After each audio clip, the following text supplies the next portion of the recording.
ខ្ញុំប្រាប់ថាអេក្រង់ធំណាស់បងប្អូនទូរស័ព្ទក៏រាងស្អាតកាមេរ៉ាក្រោយក៏ស្អាតហើយតែអត់ក្រាស់អត់លៀនណាអត់លៀនខ្លាំងណាបងប្អូនលៀនតែបន្តិចណាប៉ុន្តែតម្លៃ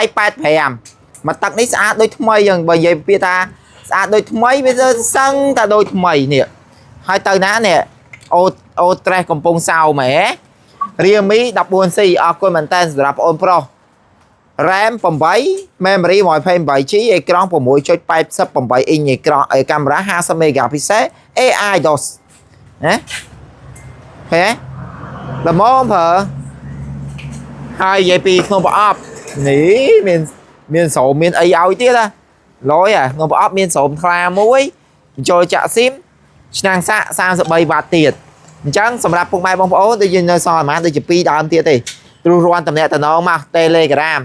098 24 4142ឬតាក់ទងមក Telegram ក៏ផ្ទាល់ក៏បានឆាតផ្ទាល់ក៏បានតែហាម comment ចង់បានឆាតមក Telegram ចង់បានឆាតមក Page តម្លៃ85ស្អាតណាស់ស្អាតមែនតើដូចថ្មីនិយាយថាដូចថ្មីហ្មងតែតម្លៃល្អ